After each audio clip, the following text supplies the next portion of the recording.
Magandang araw po sa inyo. So, para nang nasabi ko, i-gawa natin ang video ang characteristic ng M23 grenade launcher. So, i-compare natin siya sa M79 grenade launcher. So, maraming salamat po sa inyong mga subscriber nagsubaybay sa aking channel. So, let's start. So, yun nung nakapost po yung M23 launcher, 40mm. Okay, the M23 is a single shot 40mm under barrel grenade launcher designed to attach to a rifle. It uses the same rounds as the older standalone M79 break action grenade launcher will utilizes the high-low propulsion system to keep recoil forces low. While compatible with many weapons, the M23 was originally designed and produced by the United States military. For the M16 rifle and its carbine variant, the M4, the launcher can also be mounted into Su-7 onto 7, a Canadian version of the M16 rifle. This requires the prior removal of the button handguard. So, yun na nga. Ang original nito ang military ng US.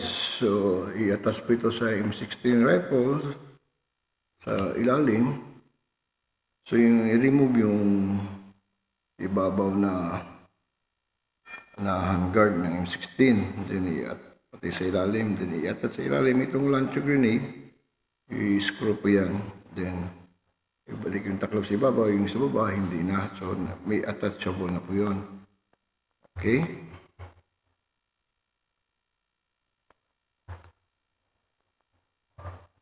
ito na dyan ang mga meron mga M203 kung paano assemble and disassemble, paano paglagay ng mga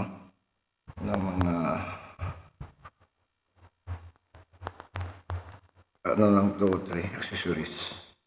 So, merong mga variant po ito para sa Taiwan, sa ibang bansa, meron po siyang variant kung ilan ang niya. Ito po, nakapost po dyan ang M23 under barrel grenade. Ayan po.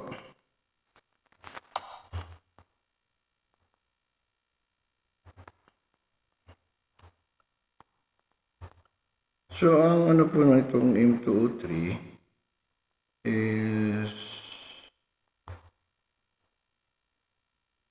characteristic niya, ang designer nito ay ang production history po nito, design in 1967-68, tagal na pala ito. Cold Defense, Demaco, Electronic USA, RM Equipment, US Ordnance, Knights Armament Company, Lewis Machine and Tool Company. Ito. So, na-produce ito 1969. Marami-raming mga variants ito. So,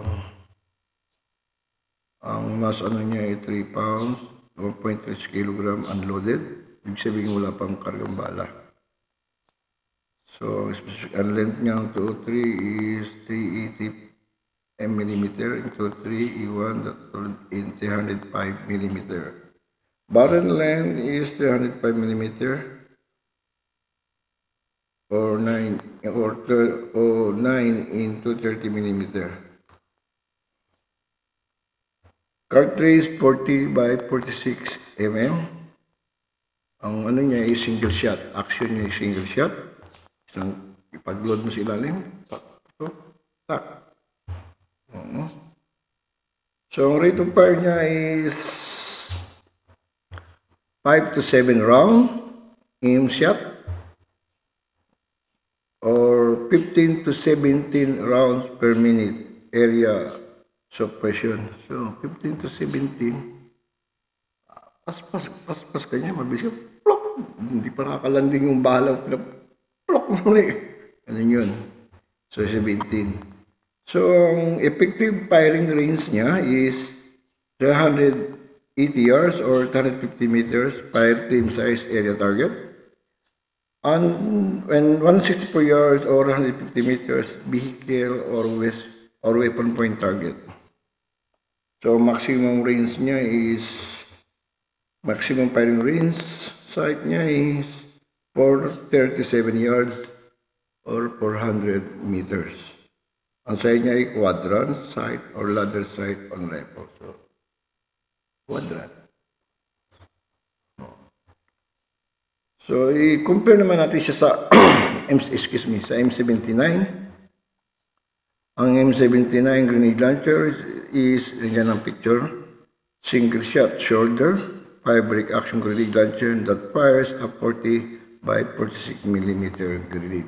So, para po silang bala sa M23, itong M79, which uses what the US Army called high-low proportion system. So, ang action is break action, barrel length, ang barrel niya kahaba. Kasi mayroon pang ano yun but 35.56 cm. So, ang designer niya is Springfield Armory. Designed in 1953 to 1960. Ang manufacturer nitong M79, Action Manufacturing Company, NAR Corporation, and Thomson Ramowool Dredge. At produce nito, nung i-produce ang M79 during Vietnam War na ito 1961 to 1971. So, ang nagawa niya, boil is 350,000 US only. Sa US lang ang ginawa yan Ilang pirasong ginawa niyan. 350,000, marami Sa US lang, kasi ibang bansa pa, kasi gagayahin pa rin ibang bansa yan So, mag-production din sila. So, ang specification niya is mass 2.90 kg or 645 loaded na po siya. Pero 2.7 kg, 5.95 empty. Ang length niya is 73.1 cm or 28.78. Barrel length 35.56 cm. Cartridge is 40 by 46 mm grenade. Yung bala niya po, para lang yung 40 by 46 mm. Ang action niya, break action din. Ang rate of fire depends the speed of the operator. So, ibig sabihin niya, yung M79, yung rate of fire niya, depende sa gumagamit sa rate operator. Kasi biyabali yan Karga. Plok! Karga. Pero makasight, mas maganda yung isight yan. Kasi isa lang along yan may barrel siya may shoulder butt siya. Naiksi lang siya, may shoulder butt. Di pare sa M23, nasa ilalim. Nasa ilalim ng M16. So, ang massive velocity niya is 76 to 7 feet. Effective range niya ay 350. Medyo magkapareho na sila ng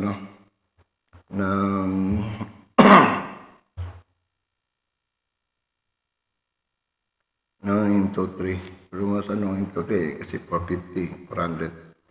So, the M79 grenade launcher is a single shot, shoulder-fired break action grenade launcher that fires 40 by 46 mm grenade, which uses what the US Army calls the high-low propulsion system. To keep recoil forces low, and first appeared during the Vietnam War. So, doon talaga na-tested ito. Yung M79, din tumagal ng after Vietnam War, so lumabas na yung M23. Yatas sa M16 kasi disadvantage niya dalawa-dalawa na dalhin mo. dala ka pa ng M16. Dala ka ng M16 na baril. Dala ka pa ng M79. So, dalawang isling mo, plus bala niya pa. Di pa rin sa M16 na nakatas na sa ilalim, isa lang pagdala mo. Then bala, yung grenade niya. So, ano siya, hindi kaya siya bulky. Kasi isa lang siya inisa lang siya. Di pa rin sa separate yung M79, sling mo na naman. Di ba? Magpapaputok ka sa M16 mo, tapos magpuputok ka naman sa M79, i-sling mo yung M16 mo, kunin mo naman yung M79. So, ang proseso ng speed of fire mo, matagal. Kasi magpapalit ka pa mag-chase ka pa ng firearms. Kasi hindi pa rin ang M16, ang M23, naka-attach sa ilalim, sa M16, yung barrel ng YouTube, ng M203.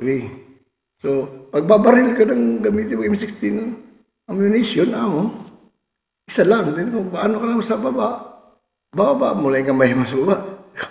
Di po na 79 kukunin mo pa yun, separate ang barrel niya. Meron siyang shoulder, guard.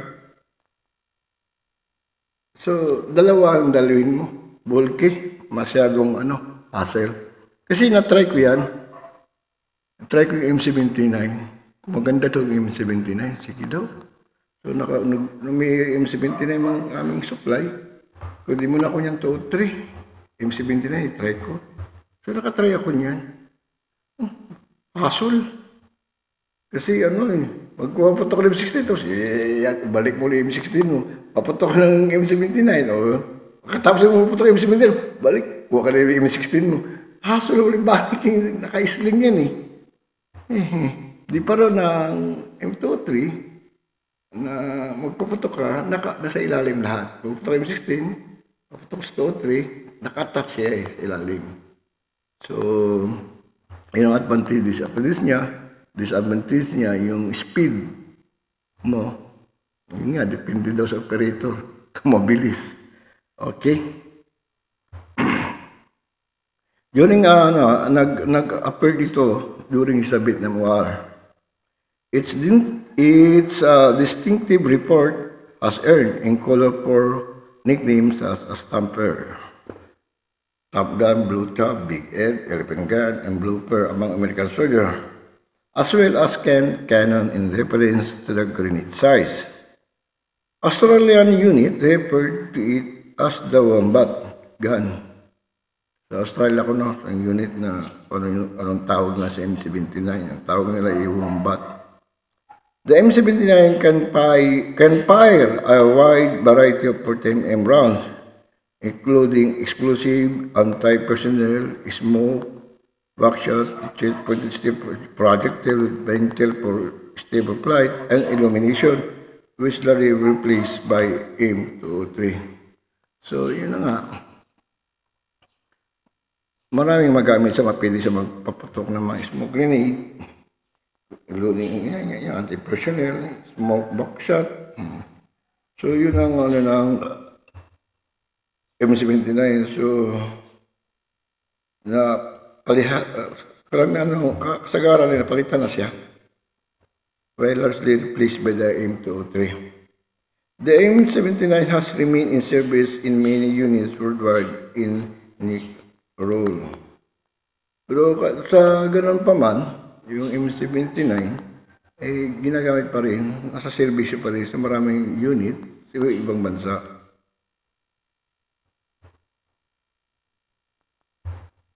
Ayun ang picture mo. Yung maximum firing effective range niya 350, the maximum firing range niya 400 meter. Feed system is breech loaded. So, sights niya blade and left type. So, nandiyan yung picture ng ginamit ng isang sundalo sa Vietnam War. Ayan o. So, yun pong ang history, din ang characteristic ng M203.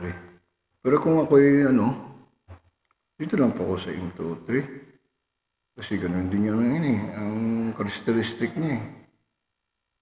Kasi mas advantage ang M203 na atas mo lang kaysa M79 na bulky masyado, dala-dalawa dalhin mo. Oo. Maganda po talaga ang 203. Kasi sa amin, ng panahon namin, usually ang nakakadala ng M203 sa amin noon kasi kunti pa lang armas na siguro ng EAP noon ng M203. So kada kumpanya, ilan lang may district kada batalyon or kada company, mga ranggong corporal lang ang makadala ng M203 sa M16. Pero nung mag-senior mo, nag-PFC ka na, senior ka na sa PFC, matagal ka ng PFC, yun, pwede ka na. Pero yung mga private, hindi pa pwede. Hindi pa pinapagamit pinapadala ng M203. Sa panahon namin, ewan ko lang ngayon, baka pwede na rin pati mga private, makagamit ng 203. Ang ganda po yung 203, ikabit sa UR-15 o kanang M6, kanang sa BBR maliit, maliit lang. Ang tingnan siya maganda. Tapos pag nasa jungle, maiksi siya. Pero may mga gumagamit sa amin yan, nai-issuean yan. Issue yung mga duty sergeant, corporal, then officer, yan. Yung mga private, PFC. Kasi limited lang po yung baril ng BBR Malay. Limited lang po yan sa armed forces. Ewan ko lang ngayon kung baka dahil sa modernization program ng EAP, kumpleto na sa armas, maganda naman po. So yung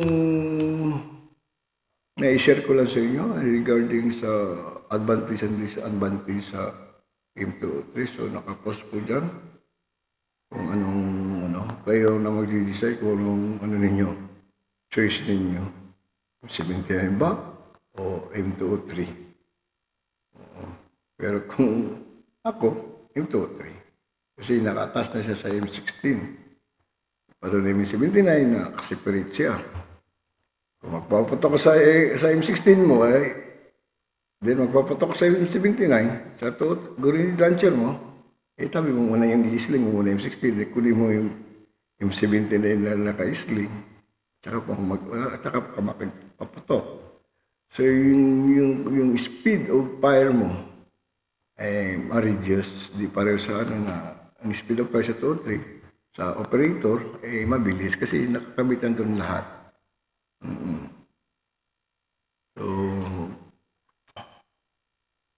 yun nga po ang may share natin sa inyo. Kung anong advantage, disadvantage na M203, then ang characteristic, then M79. Awan ko lang nakakita pa ba kayo sa mga pelikula sa M79. Bihira na, karamihan makita niyo sa mga pelikula, yung mga 2 o 3. Parang obsolete na siguro ang M79 as of now.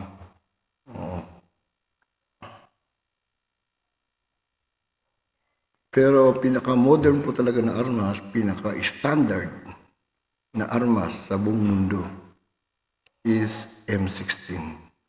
Pinaka-standard po yan na armas. Kasi marami siyang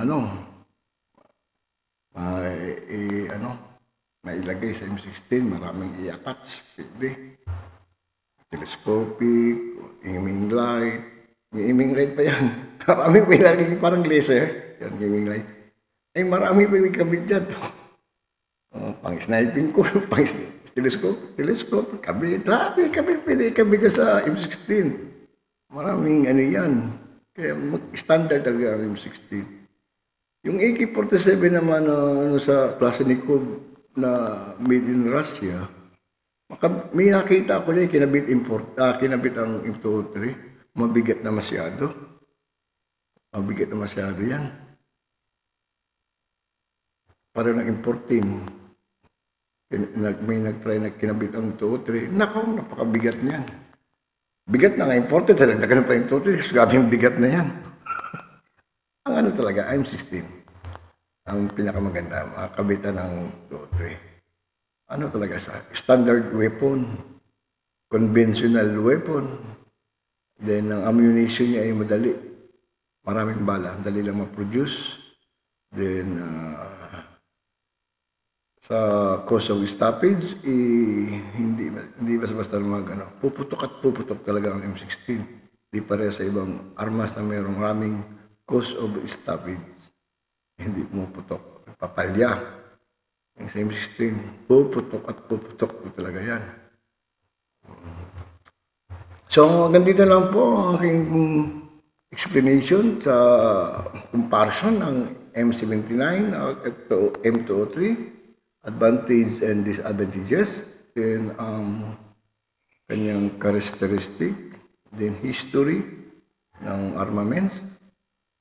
So, maraming salamat po. Sa kayong papaalam. Thank you very much, Pax. Bye-bye and good day.